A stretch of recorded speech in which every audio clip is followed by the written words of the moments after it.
এই যে আপনি দেখতে পাবেন মেকআপ না থাকলে দেখতেন যে চোখের নিচে কালি পড়ে যায়। শুরুর দিকে কখনোই মানে সফলতাটা আসে না। ফ্যামিলি সাপোর্ট ছাড়া একটা মেয়ের কখনোই আসলে বড় হওয়া সম্ভব না।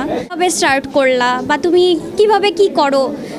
আচ্ছা, আসলে অ্যাওয়ার্ড পেতে কার না ভালো লাগে? তো আমারও অনেক বেশি ভালো লাগছে, অনেক স্পেশাল ফিল হচ্ছে, কারণ এখন তো সোশ্যাল মিডিয়া মানে ইনফ্লুয়েন্সারদের যুগ। সো বেস্ট ইনফ্লুয়েন্সার অ্যাওয়ার্ড পাওয়াটা অনেক বড় একটা ব্যাপার আমি মনে করি।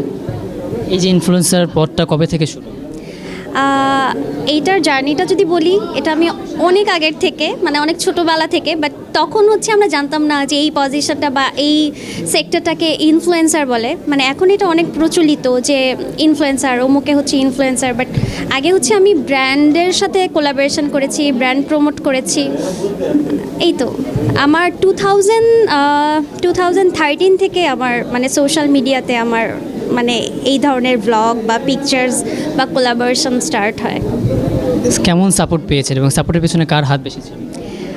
যদি ফ্যামিলি সাপোর্ট বলি, ফ্যামিলি সাপোর্ট ছাড়া একটা মেয়ের কখনোই আসলে বড় হওয়া সম্ভব না, কারণ আমরা তো বাংলাদেশে বাস করি।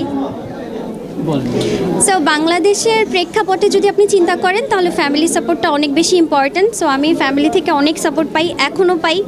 আর এছাড়া হচ্ছে আমাকে যারা পছন্দ করে তাদের সাপোর্ট তো আছেই।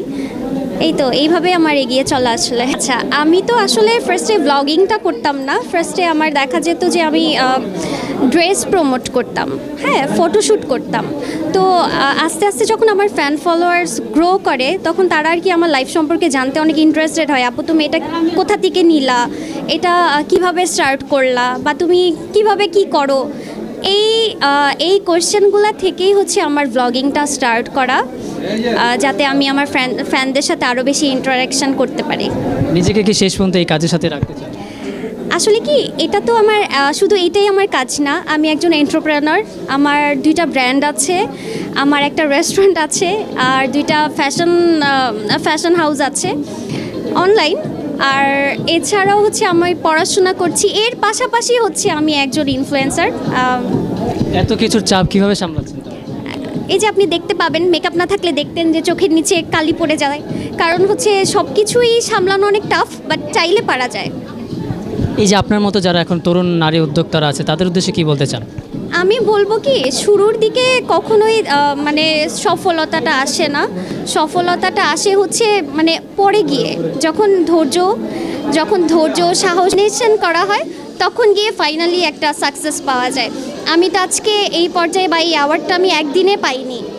আমি যদি বলতে চাই, আমি সোশ্যাল মিডিয়াতে 10-12 বছর ধরে আছি। সো এখন গিয়ে হয়তো আমি এটা ডিজার্ভ করি বা নাও করতে পারি, বাট হয়তো মানুষ আমাকে ভালোবাসে, এই জন্য এই পর্যন্ত আসা।